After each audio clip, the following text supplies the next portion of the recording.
right, I'm gonna go ahead and start. Hi, everyone. Thank you for joining us today. We're back for our September webinar on growing sales and C-level involvement through marketing and training. So thank you all for being here with us today. We have a remarkable lineup of industry panelists today to share their insights on how customer engagement and executive briefing programs are creating more awareness and knowledge among their sales organization and executive leadership. So we want all of you to get excited about hearing what tactics are best working and getting their messages out to the greater sales teams to facilitate those engagements. I'm eager today to introduce our co-hosts and our panelists. First, I'd like to introduce our co-host, Pam Evans. She's not only extremely well known in this industry, but she's also launched her own new company, GoProBriefings.com. So Pam brings practical knowledge, expertise, and understanding of the challenges that briefing professionals are facing in hybrid, in-person, and virtual briefing world. So Pam, thank you for being here. If you wouldn't mind, we'd love to hear a little bit about you, if you wouldn't mind introducing yourself. Sure, thanks, Allie, and thanks to the panelists and the audience too.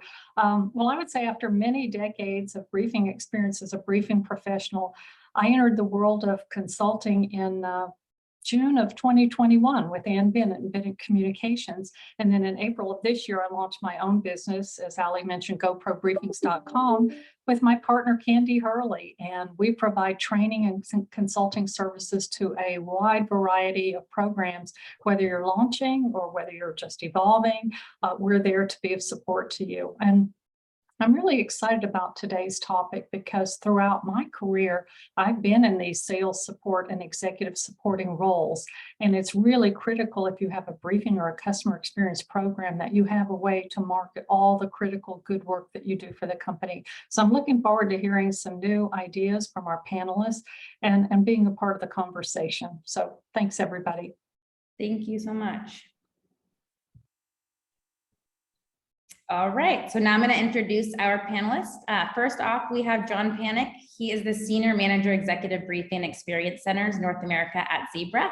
Hello, John. If you wouldn't mind introducing yourself and provide us some information about your company and your program, we would love to hear. Absolutely, Ali. Thanks for having me today. I have been in the briefing manager role for about 2.5 years here at Zebra Technologies in Lincolnshire, Illinois. The photographs you see here are one of our 4 centers in North America. Zebra is all about tracking and tracing items throughout the supply chain. Where are your people? Where are your things? Where are your assets? If you think about those boxes that you have delivered to your house for 2-day delivery, that 4x6 shipping label probably came off a Zebra printer. Wonderful. Thank you. All right. Next, we have Jesse Hans. He is the Director of Customer Experience Programs at Schneider Electric. So thank you so much for being here. If you would introduce yourself, we'd love to hear. Sure, thank you for that. Hello, everyone. Excited about the opportunity. So if you're not familiar with Schneider, and many people aren't, we provide energy and automation digital solutions for efficiency and sustainability. We essentially are behind the homes and buildings and factories and data centers, helping them make the most of their energy resources. So we're kind of a hidden brand, a very big hidden brand, because we're in about half of all buildings, commercial buildings, data centers globally. My current responsibility is the leader of the facility you see here. This is the #1 data center customer visit facility we have in Schneider globally. We're about a $30 billion company. It's called the Innovation Executive Briefing Center, and it's in St. Louis, Missouri. In my past, I led sales teams for Schneider Electric, and currently I wear all kinds of hats, having different responsibilities globally in North America for our innovation hubs, labs, factories, and so forth. Great. Thank you, Jesse. All right. And then we have Ryan Farsai. He is the Director of Corporate Marketing at Proofpoint. So Ryan, if you would say hello to our guests and introduce yourself, we'd love to hear. Excellent. Thanks a lot, Ali. Well, I'm going to try and hit every point that Jesse did. He actually covered everything there. That was perfect. But yeah, I lead corporate marketing and communications brand at Proofpoint. A little bit different because I handle quite a bit of inside of marketing, including building out briefing centers. And so for those of you who don't know Proofpoint, we are a cybersecurity company specializing in email protection, cloud protection, archiving, and compliance. Some of you may see our spam filters as you get your corporate email. So that's kind of how we're known, but we're really one of the leading players in the enterprise world for cybersecurity these days.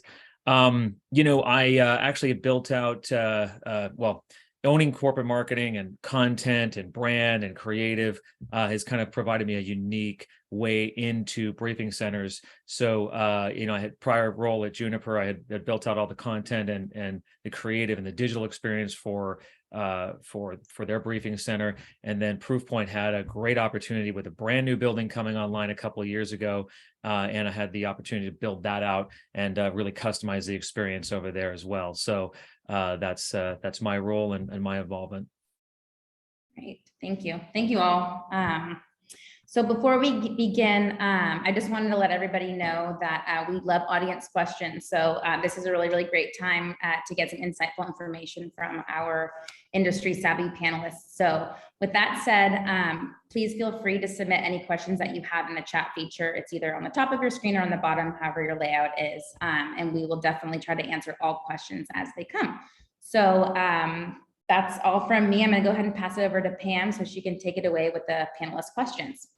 Sounds great. And we do have experts on this panel, so I know I'm going to learn a lot, and I'm sure the audience will too. But as Ali said, please feel free if you have a comment, a remark, or a question, just put it in the chat and we'll be alerted by Ali. How's that? So anyway, we know that we've got some marketing experts on the panel, but they're also experts in running their operations. But as we've talked a lot, we found out that they do spend time promoting and marketing their program right out to the sales teams and to the executives so they get the right type of participation and high participation too. So I'm going to start off with a question, and all three of you will get the chance to answer it. You don't have to ring a bell or anything. I'll just call on you. But I'm going to start with John. Question number one. Why don't you share with us how you internally market your program to drive awareness and to, in some cases, educate sales and coach executives to participate in your program? Yeah, sure. That's a lot. But what we do for promotion is, like many companies, I think we have all of our portals and our instructions and our how-to guides to get people engaged. But that alone is very passive, and they have to find it. And so we're proactively sending them bi-monthly newsletters, updating them on what's going on within the briefing centers, who's hosting briefings, who's been in recently, as well as best tips and practices for facilitating and running their briefing. So it's kind of putting a lot of information in one thing, but the newsletter is a great way to be in front of them on a regular basis. And then on top of that, we put a theme for our year. And our theme right now is Get with the Program. And we have a little logo for it, and it's on everything that we put out. And so when they see that logo, they know that they're getting something from the executive briefing program. That's great. So you are really running a marketing campaign inside your program. Yeah, it's fair to say. Yeah, it's fair to say it's a marketing campaign. That's awesome. And then you have the newsletter. I like the whole idea that you're proactively getting out there, because so many leaders don't have time to do what you're doing. And so these tips are really, really great. And Jesse, I know you have an overall business strategy for your program. And inside that, you have a marketing strategy too. So before we get into all the tactics, just sort of tell us, what is your strategy for promoting your program and getting the awareness that you really need to have to make it so successful? So, but by the way, John, I took that note, get with the program. Maybe in 3 years, can I use that terminology? Is that okay? I'll be done with it at the end of this year. You can have it for next year. No, you better ask Ryan. He's the brand chief over here. So if that's and actually, Pam, your introduction reminded me what you said so much about marketing that I always joke around that I am the chief marketing officer for my program. So all right, that's just the way it is. Yeah. So the question is, to me, it's about defining also who are we talking about? Who needs to be in that awareness, participation, advocacy bucket? So it's not, to me, it's not as simple as sales and executives. and I know it's going to differ by by whatever programs on this call here, but for us, we have had great growth and we continue to have ambitious growth goals, right? In our future. So it's really a broader strategy. It's a more comprehensive approach to advocacy. I'm an engineer by degree, but I love the marketing aspect, and it's really kind of interesting how we do it. So we know there's influencers and stakeholders in various business units. When you work for a huge company, you've got the business units and divisions, and then you have all your functions and departments, operations, sales, marketing, product, and so forth. And there's leaders in all of those buckets that we need to reach.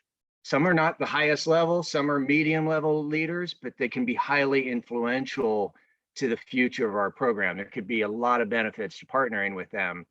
Now, in our case, we have a very unique reporting structure. We don't report into sales, we don't report into marketing, we don't report into operations. We report into all of them. There's some dotted lines there that are very strong, which give us kind of a direct connection to those executives. Just tremendously helpful in so many different ways. Of course, there's the downside. You have marketing with quantity and you have sales with quality and so forth. So you have to kind of balance that a little bit. But I'll give you a couple of examples. In 2 weeks, we have our largest trade show. It's called Innovation Summit, Las Vegas. We haven't had one this big, probably a year before the pandemic. And because of our strong connections between, marketing and our EBC, we're going to play a really big role there. We have a big executive room. We're going to have virtual tours of various labs and spaces within our EBC. And I've been participating in these regular calls with hundreds of salespeople on these calls, just in the promotion leading up. So that's just one example of that tie-in with marketing. New sales onboarding, sales kickoffs. Those are 2 other things that we're doing that really started at the beginning of the pandemic because of our strong virtual capabilities. We created a program for all new salespeople, not just in North America, but around the world. So they're virtual around the world, and more they're coming into our facility locally. So that's sales onboarding. You can't beat educating them, right off the bat. They understand the value of our program. And then the sales kickoff also started because we did a couple of virtual sales kickoffs during the pandemic. Executives came to St. Louis while everybody was, snug in their homes, all the sales reps. And wow, I can't, value that exposure enough. That was absolutely tremendous. And we've done some creative things. We just had in December a in-person sales kickoff down in Florida. And we created this game show. We did it all in-house. We made this game show, digital game show thing, and we broadcast it live to the sales kickoff, and I hosted it. And yet it's another way to kind of introduce people to the people in St. Louis, our program, and have fun and make connections and so forth. And then the last one I wanted to mention, I started with marketing, kind of went to sales and in operations. We participate in the quarterly operations calls, which is really our leadership call. We always have a slide or 2 in there, good success stories. Sometimes I speak, sometimes somebody else speaks. We participate in the biweekly sales excellence newsletter. So we have our own page in there. And we are very active in the sales advisory council, which is monthly.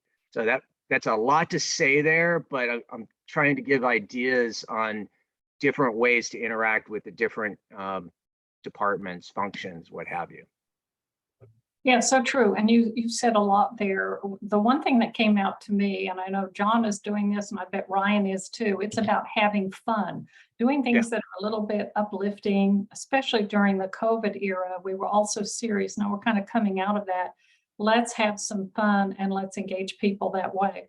The other thing you brought out is the types of stakeholder audiences. Now, today we're really focused on sales and sales executives, the executive leadership in the company, but you have a number of other stakeholders who might not be participants in your program, but they're contributing in a different way, HR, even finance, real estate. So you have to have a different message for each of these audiences. So you have to be messaging gurus. And that's what I'm expecting, Ryan, you're going to be. You talked about everything you did at Juniper Networks, what you're doing today. As also, all three of you, I would consider you to be chiefs of marketing because I know what you do. And you're going to share some more in a few minutes. But tell us, what is your whole strategy? I know you reach out to executives to be your discussion leaders, and you've got a very high close rate in your program. What's your overall strategy for driving that proactive awareness? Yeah, so overall strategy is promote, right? From a promotion and awareness perspective, we use our sales audience and our sales channels primarily. We do have a newsletter that we're going to be producing inside of marketing. Our new briefing leader will be able to start to pull some of that and show some of the data around it, as you alluded to. Very high close rate, is like a lot of EBCs do have. But we, from a promotion perspective, because we're a heavy sales organization and we have a very strong and highly motivated and upbeat sales organization and sales organizational leaders, we use that outlet quite a bit. So there are weekly win wires. There are other sales communication that we do to kind of get people really motivated and excited about using the briefing center.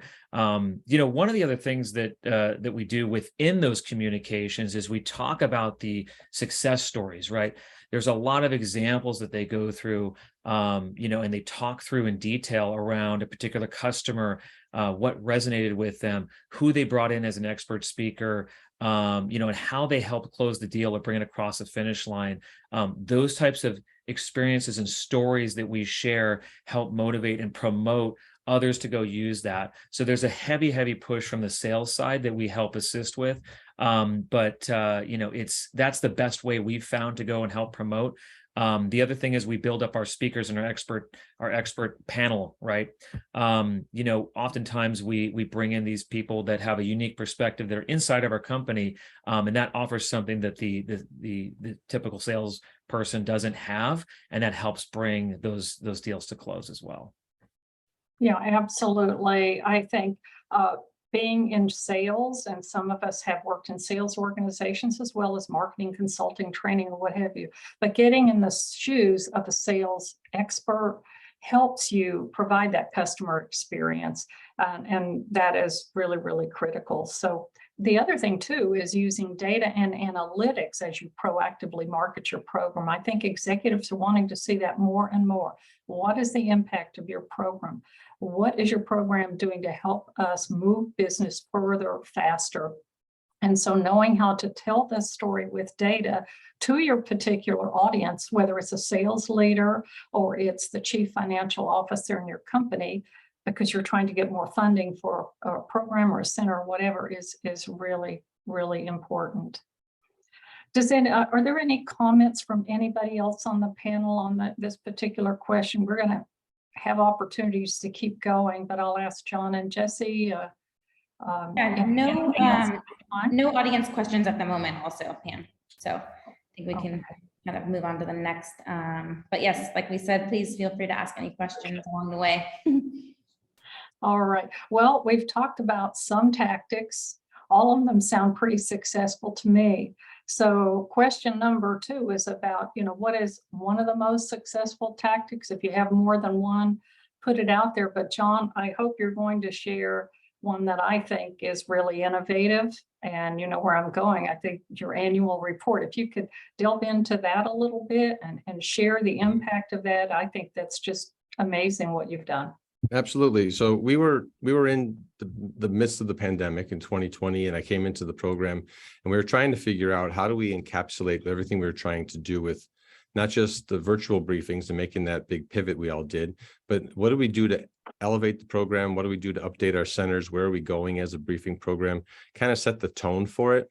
And so I envisioned that we could tell the story through an annual report, and I was thinking 8 to 12 pages. Maybe we put this together, in a PDF design. We have an internal design team here within Zebra to put it together. But in the end, we had a designed PDF, and some of my colleagues said, let's just email it out to everybody. And I said, well, everybody's isolated, everybody's working from home. Let's print it out and get the executives' addresses, get the CEO's address, get the CMO's address, all the sales leadership, marketing leadership, and let's mail it to them. And my goal there, Pam, was it's a living document, which we have so few of nowadays, right? It would just sit on their desks. And I said, I bet you if we mailed this out, it's not going to cost a lot to do, that within a few days, we're going to have people waving it in front of their Zoom camera. And sure enough, I had our director of marketing call me up and say that the sales vice president, general manager, was on a call within 10 days saying, did you see this thing? And he was holding it up to the camera just like this. And I still talk to people who have it on their desk. I talk to some of our sales leaders who refer to it often. It keeps the briefing program front of mind for them, but it also branded the program. It also highlighted our discussion leaders. Zebra has a big collection of discussion leaders with no formal program, no formal training. They didn't even know they were discussion leaders until we started calling them discussion leaders. But you see that the list in the corner there, or the screen here, thank you, discussion leaders. We listed all 278 people who participated in briefings last year. That is the biggest splash in the company. That's what people get most excited about, is that people within Zebra are ready to represent their part of the solutions and portfolio to the customers. And so through this, we communicate the program, but we also build community for the program. And we show that it's not just my thing, my department, it's what Zebra does with our customers. This is what we do as a company. This is who we are. Yeah, the whole idea of the advisory council is really important. And the fact that you highlight them in your annual report right up front is fantastic. I'm supposed to be sort of skipping around and I forgot to do that. So I'm going to go back to you, Ryan, on this same question about your most successful tactic. Since you work with, and you're an executive too, have you thought about having an internal advisory council? How do you work with your executives? And again, what is your most successful engagement tactic? Yeah, so we have an internal council that's more of an unofficial one, and that's really kind of what I said earlier about expert speakers. We've got a whole panel of expert speakers that we've actually continued to build upon over the last few years because they are just so coveted for these sales experiences. Everybody wants to pull one of these experts when they talk to their customers because they're providing something that's really completely unique to the customer outside of what the salesperson can usually provide. And when you're making, large decisions for any kind of purchase, especially when you're doing it for your own company, for an enterprise, you want to hear that unique perspective that's outside of just the regular standard sales pitch, so to speak. So we've got this expert panel of people. We've built it up. They even have outside followings. Some of them have tens of thousands of followers on Twitter, but they're very actually highly coveted people, and they're almost a little bit famous and celebrity like. So when we're able to pull these people in, and we tout that as one of the biggest attractive pieces, both internally and then externally when we're talking to a customer, it's really attractive and really motivating to get people out there. So, from a virtual perspective, obviously we've been able to expand to virtual. Everybody has much more than in the past. So that's a really big draw. But even as we move back to doing physical ones, if they find out that if customers are aware that there's going to be a certain speaker that that's highly coveted or that they know of, that's going to actually come on site, that's been a motivation tactic for actually bringing people down to an actual physical location. So that's really what we're doing. It's all about the panel, the expert speakers. Everybody wants to get a piece of that, so to speak. So we're really kind of spinning up that popularity churn from the speaker panel. Yeah, and who doesn't want to be a celebrity? I think that's a good motivating factor. But all three of you will agree with me, and I'm sure the audience too, executive participation is key to the success of your program. And I'm seeing an uptick more and more in requests for executives to be involved in programs. Really started, it's always been there, but when we went virtual, and we were waiting for customers to start participating in briefing programs again, all of a sudden, two busy executives were saying, well, I'm not busy enough. I really want to talk to customers.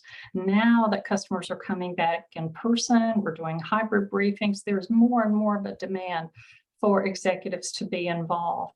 And I know, Jesse, I'll go to you on, what is the most successful tactic, but at some point, please talk about your Exec on Demand program, because I think that's a really cool idea too.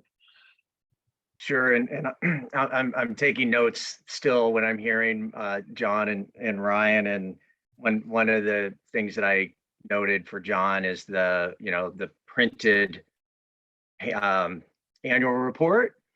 That I just think I see so much irony that's one of our innovations here in 2022, but it's so true. Gone are the days of the handwritten note.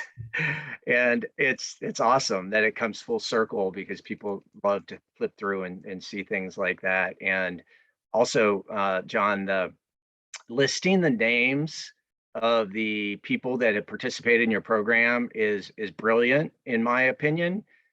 Because I'm thinking about people like to see their name in lights, and they'll take more pride, they'll take more ownership in your program. So I think that was great. And then with Ryan, the celebrity discussion leaders and promoting them is huge as well. So I'm taking notes, hopefully just like everybody else. So yes, exec on demand. Essentially, this was something that we started back in 2014, and we actually called it exec on deck at the time. And the reason being, this was a really good program for advocacy, for sales, and for executives. But the reason we needed this is some people joke that I have the only EBC in a cornfield out in O'Fallon, Missouri. Unfortunately, no executives are locally. We're essentially an R&D outpost out in, outside of St. Louis. We're not that far out, and at the time we had the highest level support from the leader of North America. He's now leading Europe. And he had all of his SVPs, all of his VPs say, you have to pick 2 weeks and you have to fly to St. Louis and spend those 2 weeks, 1 week early in the year, 1 week later in the year, with our customers. And because we segment our briefings into that, you can see the bronze, silver, gold, platinum, this dictates the level of involvement of that executive. So if the executive is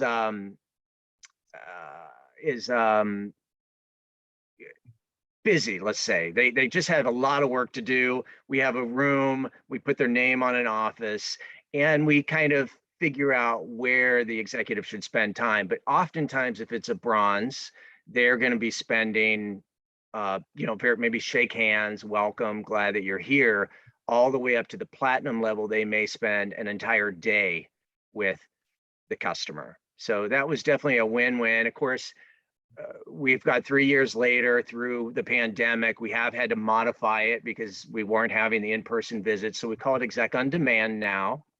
And from a pool of executives, we try to extend their stay with additional customers. So we work around their schedule a little bit. But it was definitely a huge tactic for us. Another one was the launch of our virtual program. Like Ryan mentioned, John, a lot of programs have these, but we launched ours almost 6 years ago, and it's continued to grow and grow and grow. So we moved from a Schneider site kind of for a specific sales force, for a specific division in North America, to now more of a global site, catering to more sales teams, more divisions. We have 3 studios. Our whole facility can be used as a studio, and that has just been really huge. So we've got, for instance, a blue screen. Of course, Schneider has to have a blue screen, right? Because of the green shirts, green logos, that sort of thing.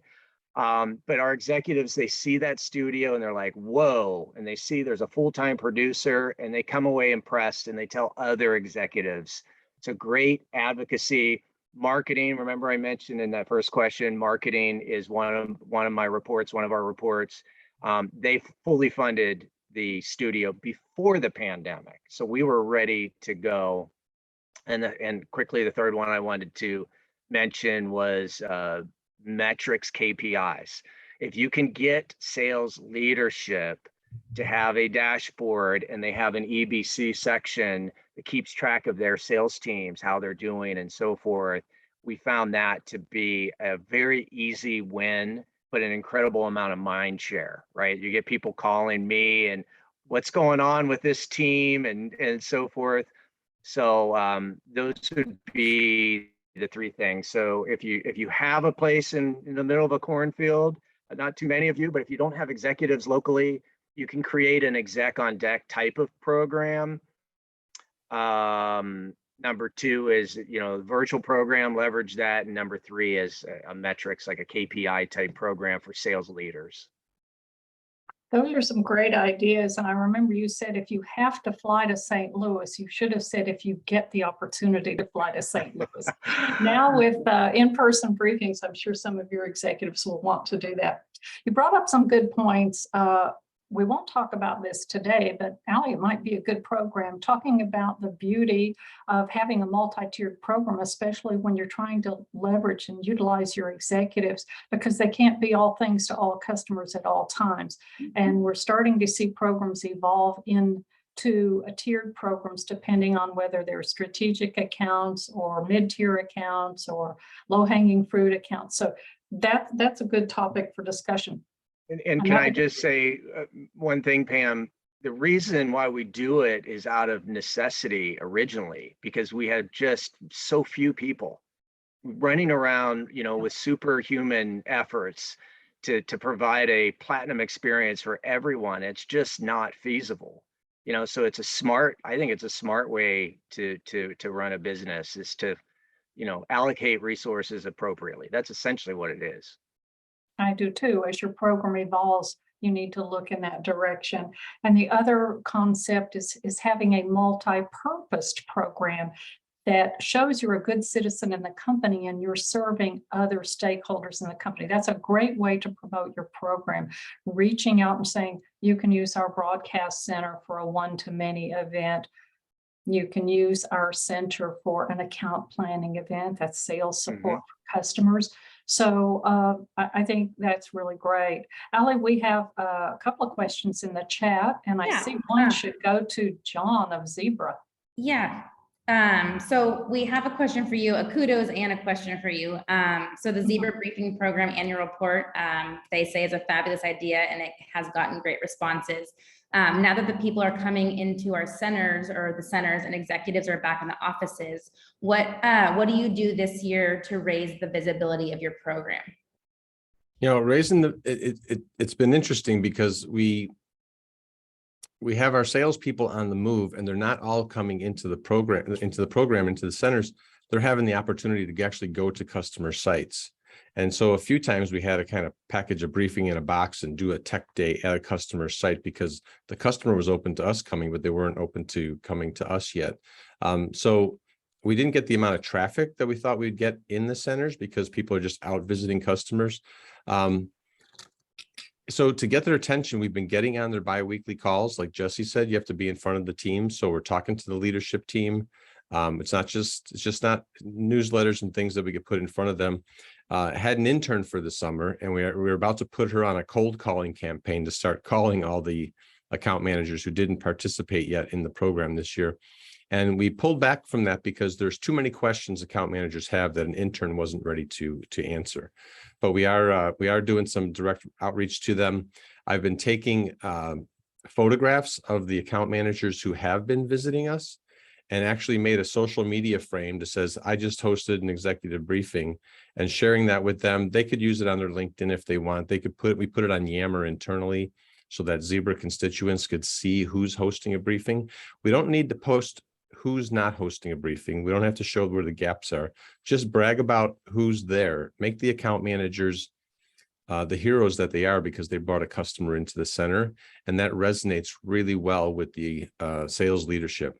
We do have metrics and dashboards, and many people will tell you, Candy Hurley would tell me that metrics equals marketing. If you got good metrics, you got a marketing story, and it's going to get a lot of attention. The sales leadership sees who's hosting the briefing, sees which accounts are there, and they see that they're not their accounts. It's not always their account managers. And so just by putting it in front of everybody, it's marketing and it's raising the bar. As far as executive participation, we're fortunate to have many of our executives here in our headquarters in Lincolnshire, Illinois. They are open to coming down to visit customers, to handshake with them, have lunch with them, have dinner with them the day before. Some I've seen them participate, half or full days. And I must, it's a bigger strategic account than I thought, because all of a sudden there's a C-level person at the table for half of the day. So it's about awareness, publish who's coming in this week, let them know who's coming around, and the rest of it kind of takes care of itself. Yeah, and two things you mentioned, the social media aspect of your program, the internal social media aspect, using digital. If you have someone on your briefing team who is a great social media advocate, get them to work with you to get that message out there. And I think that's great. And also, executive watchboards are becoming more and more popular, whether they're digital or physical. Executives at a glance want to know what's going on in your program. And if they see how well you're doing and the types of customers that are coming in, they're more likely to say yes, even on short notice, because they know you're bringing value to the company, not just volume of activity. So that is great. We have another question in the chat. I think it's for Jesse. Correct. So Jesse, do you give any of your executives incentives if they move tiers between, let's just say, for instance, bronze to silver, any reward for them if they commit more time?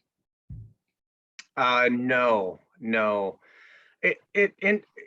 Generally, we don't have a lot of issues with those higher level briefings, because we do have a longer level lead time, lead time. So it's 5 to 6 weeks versus a bronze or a silver could be a 2-week lead time. So when we have that much time, we can go check with their admin and get it in their schedule, and we can dictate more. Hey, we need them as much as possible. Okay, we'll work around, we'll move this meeting, that sort of thing. So there's a benefit to that. Now, that might mean that they miss completely some of the silvers and bronzes and so forth, but so be it. Okay, that's a good answer. I know in one company of which I worked, we often use director level, senior manager and director level a lot when we couldn't get VPs and above. But in one company I worked at, 90% of our briefings had VP involvement. Again, that doesn't always scale. As your program grows, your company grows, you need to be in alignment with your executives on what types of customers they'll support. And that's why this internal advisory council is so important, so that you as a briefing program leader can be in alignment with what the executives are thinking, their care-abouts, and who they want to speak with. So that's great. Any other questions in the chat? No, those were the two for now. Okay, how's everybody doing? Want to move on to question number 3. I think this is our last question. We might have a takeaway at the end, but you guys are doing great and you're sharing really good information, and we appreciate it. So I will go to you, Ryan. This is a futuristic question. How do you see executive involvement changing in the future? Do you see any challenges ahead, or is it all positive? I know you are in alignment with your execs, and you told me you really don't have any challenges. I'm like, I want to work with you. Yeah, well, it's interesting because the more I think about it, and especially after what we were just talking about in terms of some of the challenges with tiering, getting people to scale, that is actually the one challenge. Now, the reason why I hesitated even thinking of it as a challenge is because right now Proofpoint's handling it. But I think our execs and the speakers that are participating in those briefings are burning at both ends of the stick a little bit. There are just a ton of meetings that they're taking, where in the past pre-COVID it wasn't happening, right? There was a week somebody might do that was actually on site, that a particular executive would do as part of a briefing. Now we've moved to not a couple a day, sometimes 5, 6 a day. And the reason why it hasn't been a challenge yet from a corporate body perspective is because they're just doing it. But the actual challenge, I think, is still present, that, we want to avoid some burnout, right? Because there's just so many meetings that are happening. And so I would say that would be the biggest thing is just scalability. There's so much more access now with everything having gone virtual. And one of the ways we're combating that is we're expanding our speakers to different regions, to different levels of the company. We're really building out that panelist base globally, as I mentioned earlier. So that's been a big thing that's helped us. But one of the other things that's interesting that hasn't been as easy, I'll say, is now going back to physical briefings. It's just not as easy to get people out when they have that virtual option to fall back on. A lot of people are comfortable in their own homes. A lot of people, have to go through a more rigorous set of travel requirements even to get out somewhere. So we don't really have a problem at all getting briefings going with customers or even our executives that speak on those. But what's not as easy is actually getting them physically out somewhere, which oftentimes really is just much a better experience. They can experience the entire center as a whole, the entire digital experience. They can, their face-to-face, as we all know, is very, very valuable in its own right. So that hasn't been as easy, but in terms of just, finding people to do briefings and finding customers that are interested in doing briefings, whether it be virtual or physical, have not had a problem, because there's just been so many people and such a flood from doing the virtual side of things. So that's kind of where we're at right now in terms of that challenge. It's an evolving landscape, but I would say, in the future, the biggest thing is just going to be figuring out how to do that scale. And I love that tiered program approach. That's something I'm going to take back to the team and work on. So thank you for that, Jesse. Sure. You bring up a good point, Ryan, when you talk about challenge of getting people into the centers, like all of a sudden, like people are not available. Like, what, you want me to come in on a Friday for 45 minutes? And it's like, you wore pants in 2019 and came in the office, and all of a sudden, like, everybody forgot how to do that. And it's like, yes, because customers are coming again, and all, getting dressed, showered, commute, like those, the world's changed. Yeah. And we have people coming back to the office more at Zebra. That makes a big difference. But it's not just a matter of telling the executive, this is an important account, and can you be available at this time to, meet and greet or to have dinner with them. It's using the admins, their executive admins, appropriately, not just saying, hey, is Bob available at 2:00 on Thursday, but is Bob available at 2:00 on Thursday because XYZ account is in, and they're here to talk about this, this, and this, and we want him to highlight this and why it's important. And so some of our challenge, if I talk about that, Pam, is we need to be better prepared from our account teams, from our account managers, so that we're appropriately asking with the answers to the questions that executives might ask. We need to give them the justification and the why they need to be there and why their participation is important, and use their executive admins as the gatekeeper, because they're the key. As the executive admin goes in with the answers they need, because otherwise it's a bad thing, a telephone. I ask the admin for them, they ask the executive says why, they come back to me why, and it's horrible, right? But the other thing is, we recognize our executives. If our executives participated in 25 briefings in the past quarter, I'm going to let the company know that, because executives are people too. And sometimes it feels like the executives, it's more their company than it is the commoners. Executives are people too. You got to recognize their participation, let them be the hero that they are for the organization. That's so true. So I heard like 4 things between you and Ryan just now. Scale, setting. The setting that the executive is in is going to depend upon also how good the data, the metrics, the information they receive. If you can say this customer has spent X, or the potential opportunity is X, and we're about to close this deal within the next 3 weeks, that makes a big difference, other than just saying, oh, yes, we need Bob between 2 and 3 on Friday afternoon because we've got an account coming in.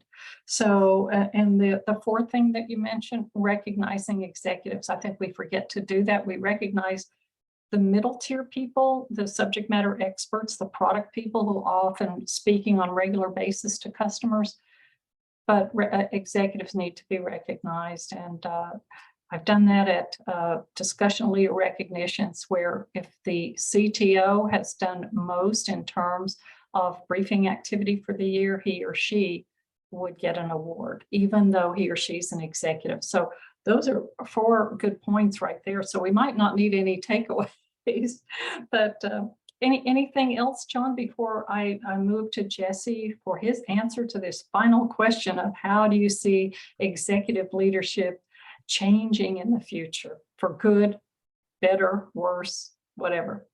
No, nothing additional right now. Okay, thanks.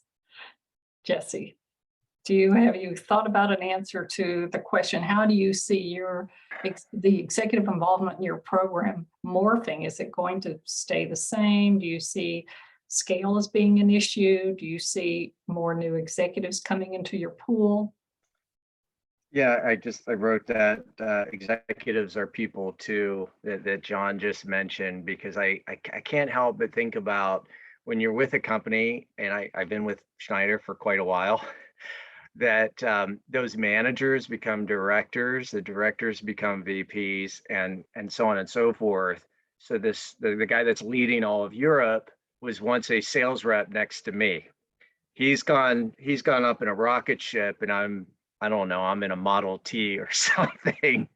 But you really do need to advocate for all levels, because there's future leaders out there that can really be influential. And I have a lot of examples like that I could point towards that we have a great relationship with because we've kind of grown up together, type of thing. But the challenge that I'm really looking to is how do I continue executive engagement in my cornfield executive briefing center? Again, it's an exaggeration, obviously, but a hybrid approach is something that will be a must, not a wish for us.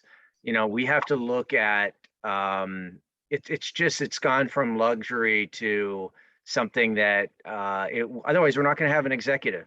There's nobody based anywhere near my facility.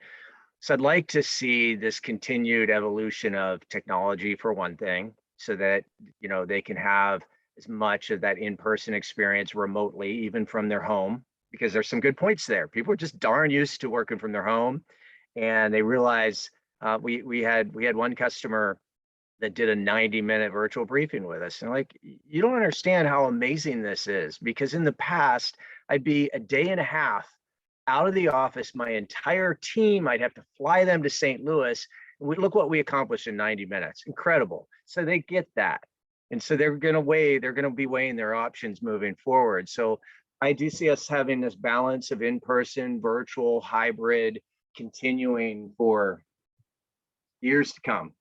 I mean, we don't see virtual slowing down much, and exec on deck kind of morphing into exec on demand. But with the acceptance of virtual, I do wonder in my mind, like, what's going to happen with executive engagement moving forward?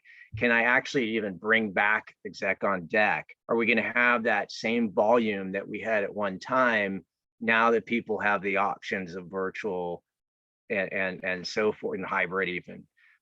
So that's really what I'm struggling with, because we have a typical day now. We might have a couple in person one day, and then a full day of virtuals, and maybe a second full day of virtuals. So what is that exec going to do? We could throw them in front of the camera, sure, but it's not as valuable to have them fly into St. Louis. So my strategy is definitely going to change. That's that's really my challenge, and that's what I'm working through. I think technology can play a part in that for sure. The more people are comfortable with that, the better the visuals, the better the sound system, the better. And I'm talking about, because our virtuals can move. We have a huge facility with all kinds of labs all over the place. So to make that executive feel like they're with a customer and vice versa is maybe a future technology challenge for us. Right, and the focus on the evolution of technology is key, and it's going to be important to give executives the proper coaching they need so they feel comfortable using and being in front of technology. So it gives them an option around setting. If they want to do in person, they can do in person. If they want to do it virtual, they feel comfortable with virtual. And we all need to get comfortable with hybrid. So that is a really good point. Ooh, we have some questions in chat, and we're coming up to the end of the hour in a few minutes. Yeah, so we have one last question, and Jesse did touch on this already, but obviously this person's company and their customers' companies are experiencing some of these hiring freezes, travel bans, budget restrictions, and slower growth due to the rising cost of capital. Do you guys have any tips on how to align the program with the company's 2023 leadership challenges?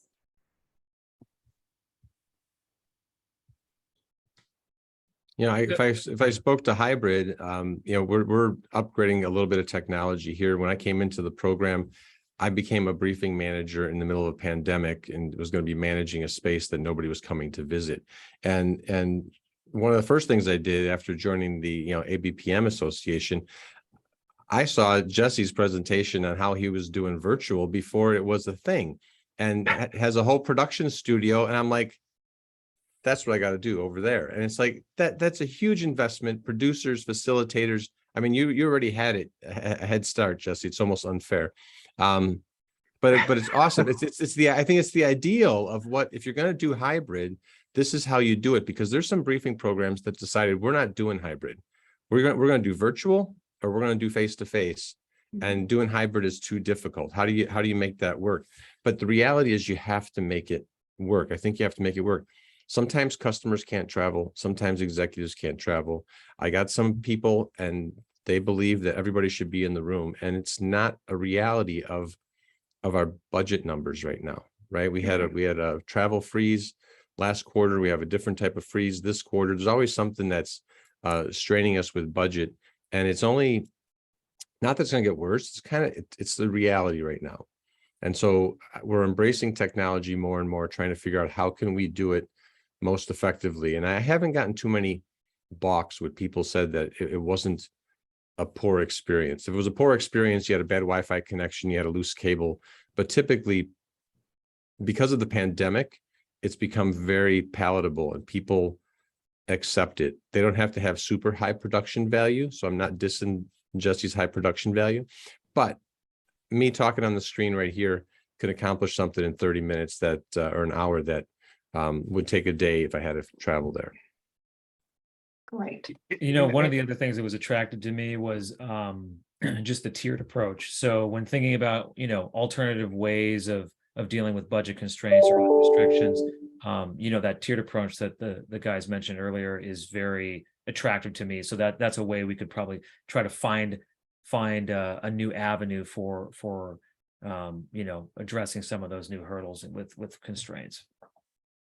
And I was going to add to one of our strategies, if you will, is to be more valuable to the company as a whole beyond just executive briefings. So we do leverage our studio considerably. We do a tremendous amount of sales enablement, partner training, events.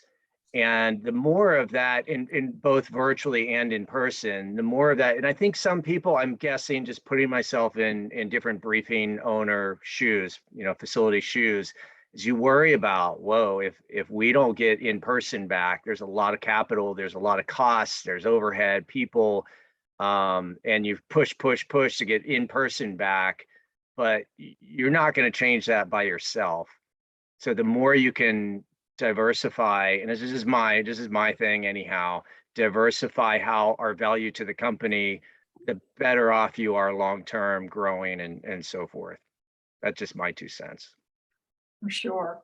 And I don't think I need to ask anyone about key takeaways. We've gotten so many. I have 6 or so written down, and I hope the audience has taken note of the wonderful tips and recommendations that Ryan and Jesse and John have shared.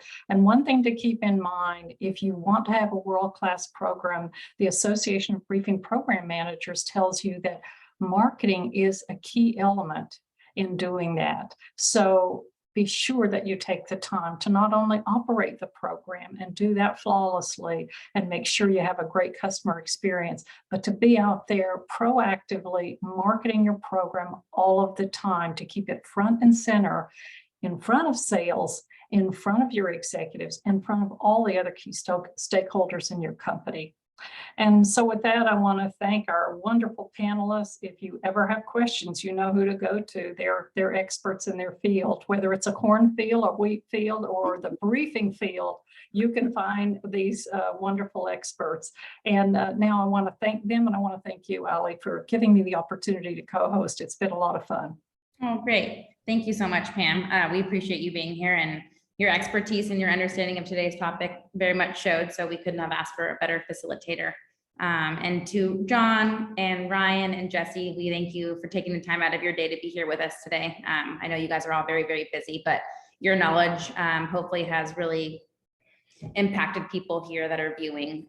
So thank you for that. And to all of our attendees, thank you. We hope you gained some insight, and we hope that you've learned from our thought leaders that we have on here today.